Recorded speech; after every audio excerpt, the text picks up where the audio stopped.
દિલ્હીના વિજ્ઞાન ભવન ખાતે પ્રધાનમંત્રી મોદી સંબોધન કરી રહ્યા છે. સીધા જઈશું ત્યાં.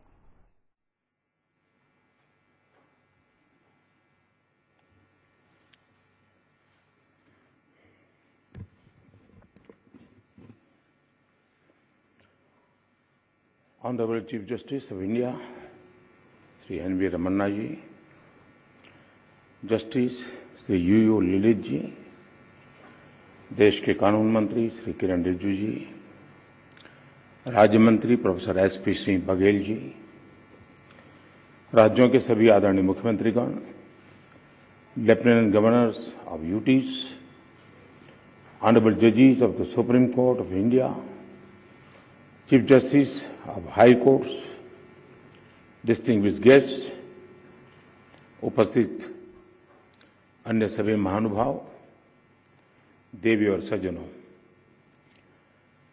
राज्य के मुख्यमंत्रियों और हाई कोर्ट के मुख्य न्यायाधीशों की ये जॉइंट कॉन्फ्रेंस हमारी संवैधानिक खूबसूरती का सजीव चित्रण है.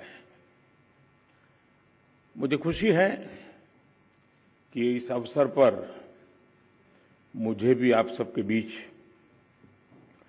कुछ पल बिताने का अवसर मिला है. हमारे देश में जहां एक और जुडिशरी की भूमिका संविधान संरक्षक की है, वहीं लेजिस्लेचर नागरिकों की आकांक्षाओं का प्रतिनिधित्व करता है. मुझे विश्वास है कि संविधान की इन दो धाराओं का ये संगम, ये संतुलन देश में प्रभावी और समयबद्ध न्याय व्यवस्था का रोडमैप तैयार करेगा. मैं आप सभी को इस आयोजन के लिए हृदय से शुभकामनाएं देता हूं. साथियों, मुख्यमंत्रियों और मुख्य न्यायाधीशों की ज्वाइंट कॉन्फ्रेंस पहले भी होती आई है और उनसे हमेशा देश के लिए कुछ न कुछ नए विचार भी निकले हैं. लेकिन ये इस बार ये जो आयोजन अपने आप में और भी ज्यादा खास है. आज ये कॉन्फ्रेंस एक ऐसे समय में हो रही है जब देश अपनी आजादी का अमृत महोत्सव मना रहा है. आजादी के इन 75 सालों ने जुडिशरी और एग्जीक्यूटिव दोनों के ही रोल्स और रिस्पांसिबिलिटीज को निरंतर स्पष्ट किया है. जहां जब भी जरूरी हुआ, देश को दिशा देने के लिए ये रिलेशन लगातार इवॉल्व हुआ है. आज आजादी के अमृत महोत्सव में जब देश नए अमृत संकल्प ले रहा है, नए सपने देख रहा है, तो हमें भी भविष्य की तरफ देखना होगा. 2047 में जब देश अपनी आजादी के 100 साल पूरे करेगा, तब हम देश में कैसी न्याय व्यवस्था देखना चाहेंगे. हम किस तरह अपने जुडिशियल सिस्टम को इतना समर्थ बनाएं कि वो 2047 के भारत की आकांक्षाओं को पूरा कर सके, उन पर खरा उतर सके. ये प्रश्न आज हमारी प्राथमिकता होना चाहिए. अमृत काल में हमारा विजन एक ऐसी न्याय व्यवस्था का होना चाहिए जिसमें न्याय सुलभ हो, न्याय त्वरित हो और न्याय सबके लिए हो. साथियों, देश में न्याय की देरी को कम करने के लिए सरकार अपने स्तर से हर संभव प्रयास कर रही है। हम जुडिशियल स्ट्रेंथ को बढ़ाने के लिए प्रयास कर रहे हैं। जुडिशियल इंफ्रास्ट्रक्चर को बेहतर करने की कोशिश चल रही है। केस मैनेजमेंट के लिए आईसीटी के इस्तेमाल की शुरुआत भी की गई है। सबऑर्डिनेट कोर्ट्स और डिस्ट्रिक्ट कोर्ट से लेकर हाई कोर्ट तक वैकेंसीज को भरने के लिए भी प्रयास हो रहे हैं। साथ ही जुडिशियल इंफ्रास्ट्रक्चर को मजबूत करने के लिए भी देश में व्यापक काम हो रहा है। इसमें राज्यों की भी बहुत बड़ी भूमिका है।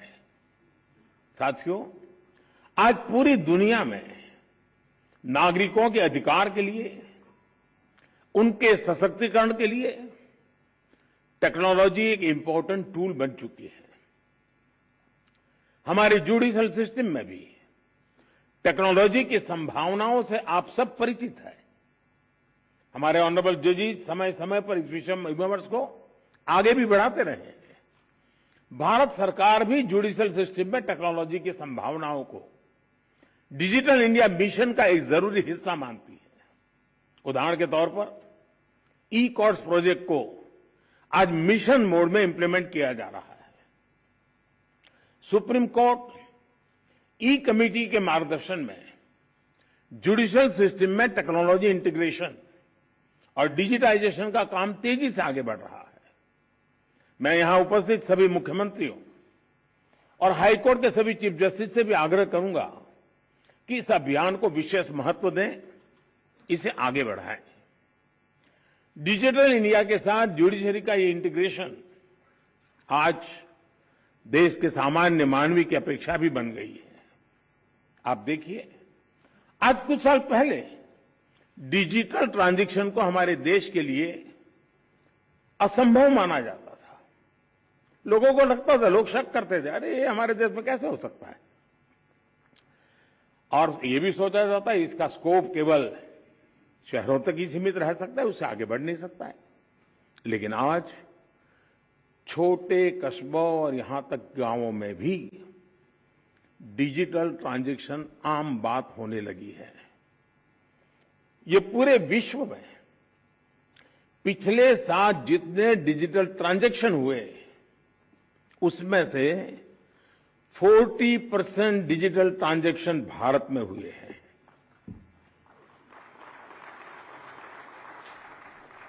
सरकार से जुड़ी वो सेवाएं जिनके लिए पहले नागरिकों को महीनों ऑफिस के चक्कर काटने पड़ते थे, वो अब मोबाइल पर अवेलेबल हो रही है। ऐसे में स्वाभाविक है जिस नागरिक को सेवाएं और सुविधाएं ऑनलाइन उपलब्ध हो रही हैं, वो न्याय के अधिकार को लेकर भी वैसे ही अपेक्षाएं करेगा। साथियों, आज जब हम टेक्नोलॉजी और फ्यूचरिस्टिक अप्रोच की बात कर रहे हैं तो इसका एक important aspect tech friendly human resources भी है। टेक्नोलॉजी आज युवाओं के जीवन का स्वाभाविक हिस्सा है। यह हमें सुनिश्चित करना है कि युवाओं की एक्सपर्टाइज, उनकी प्रोफेशनल स्ट्रेंथ कैसे बने। आजकल कई देशों में लॉ यूनिवर्सिटीज में blockchains, electronic discovery, cyber security, robotics, artificial intelligence और बायो एथिक्स जैसे विषय पढ़ाए जा रहे हैं। हमारे देश में भी legal education in international standard के मुताबिक हो, यह हम सबकी जिम्मेदारी है। इसके लिए हमें मिलकर प्रयास करने होंगे। साथियों, हमारे शास्त्रों में कहा गया है, न्यायमूलम सुराज्यम स्यात्, अर्थात किसी भी देश में सुराज का आधार न्याय होता है। इसलिए न्याय जनता से जुड़ा होना चाहिए, जनता की भाषा में होना चाहिए।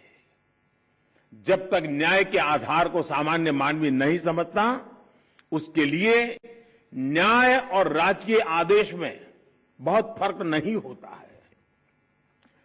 मैं इन दिनों सरकार में एक विषय पे थोड़ा दिमाग खपा रहा हूं।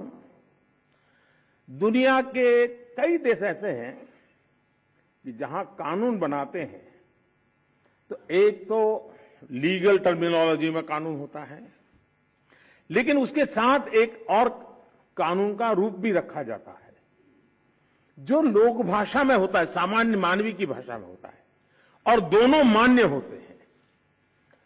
और उसके कारण सामान्य मानवी को कानूनी चीजों को समझने में न्याय के दरवाजे खटखटाने की जरूरत नहीं पड़ती है। हम कोशिश कर रहे हैं कि आने वाले दिनों में हमारे देश में भी कानून एक पूरी तरह लीगल टर्मिनोलॉजी हो, लेकिन साथ साथ वही बात सामान्य व्यक्ति की समझ में आए उस भाषा में, और वो भी दोनों एक साथ असेंबली में या पार्लियामेंट में पारित हो, ताकि आगे चल करके सामान्य मानवी उसके आधार पर अपनी बात रख सकता है। दुनिया के कई देशों में ये परंपरा है। अभी मैंने एक टोली बनाई है, वो उसका अध्ययन कर रही है। साथियों, हमारे देश में आज भी हाई कोर्ट्स और सुप्रीम कोर्ट की सारी कार्यवाही इंग्लिश में होती है, और मुझे अच्छा लगा सीजेआई ने स्वयं ने इस विषय को स्पर्श किया। तो कल अखबारों को पॉजिटिव खबर का अवसर तो मिलेगा अगर उठा ले तो।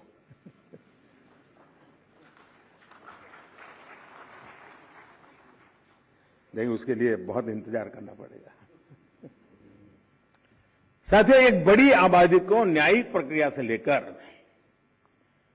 फैसलों तक को समझना मुश्किल होता है। हमें इस व्यवस्था को सरल और आम जनता के लिए ग्राह्य बनाने की जरूरत है। हमें कोर्ट्स में स्थानीय भाषाओं को प्रोत्साहन देने की जरूरत है।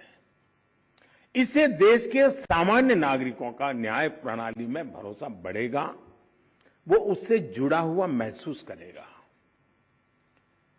अब इन समय हम एक कोशिश कर रहे हैं कि टेक्निकल एजुकेशन और मेडिकल एजुकेशन मातृभाषा में क्यों नहीं होना चाहिए।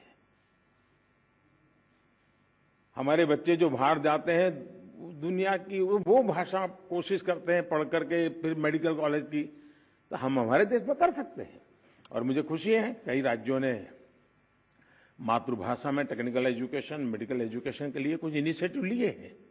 तो आगे चल करके उसके कारण गांव का गरीब का बच्चा भी जो भाषा के कारण रुकावटें महसूस करता है, उसके लिए सारे रास्ते खुल जाएंगे।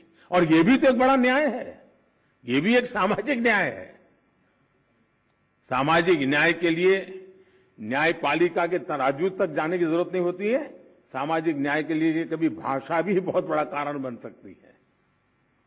साथियों, एक गंभीर विषय सामान्य आदमी के लिए कानून की पेचीदगियां भी है। 2015 में हमने करीब 1800 ऐसे कानूनों को चिन्हित किया था जो अप्रासंगिक हो चुके थे। इनमें से जो केंद्र के कानून थे, ऐसे 1450 कानूनों को, 1450 कानूनों को हमने खत्म किया। लेकिन राज्यों की तरफ से केवल 75 कानून ही खत्म किए गए हैं। मैं आज सब बड़ी आदरणीय मुख्यमंत्रीगण यहां बैठे हैं, मैं आपसे बहुत आग्रह करता हूं कि अपने राज्य के नागरिकों के अधिकारों के लिए, उनकी ईज ऑफ लिविंग के लिए आपके यहां भी ये कानूनों का इतना बड़ा जाल बना हुआ है, कालबाह्य कानूनों में लोग फंसे पड़े हैं, उन कानूनों को निरस्त करने की दिशा में आप कदम उठाइए। लोग बहुत आशीर्वाद देंगे जी। साथियों, न्यायिक सुधार केवल एक नीतिगत विषय या पॉलिसी मैटर ही नहीं है।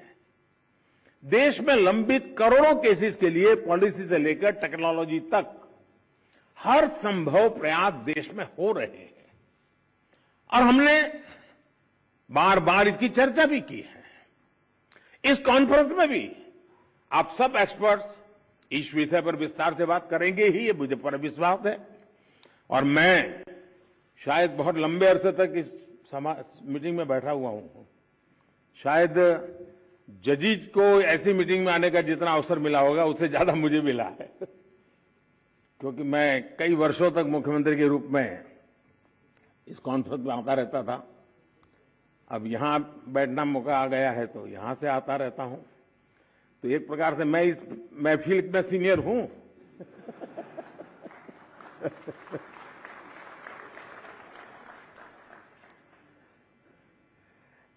साथियों, इस विषय में जब मैं बात कर रहा था तो मैं मानता हूं कि इन सारे कामों में मानवीय संवेदनाएं जुड़ी हुई है।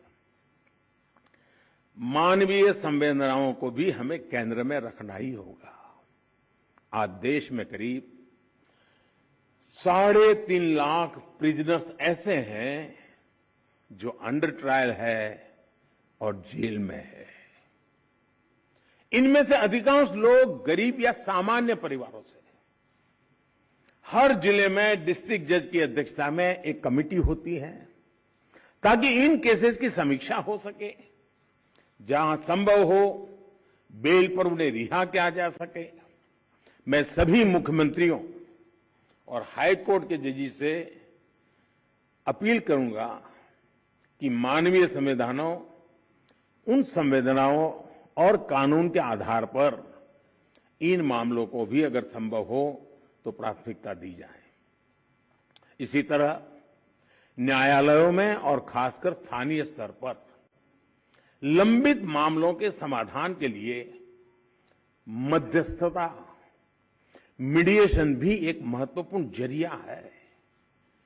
हमारे समाज में तो मध्यस्थता के जरिए विवादों के समाधान की हजारों साल पुरानी परंपरा है। आपसी सहमति और परस्पर भागीदारी ये न्याय की अपनी एक अलग मानवीय अवधारणा है। अगर हम देखें तो हमारे समाज का वो स्वभाव कहीं न कहीं अभी भी बना हुआ है। हमने हमारी उन परंपराओं को खोया नहीं है।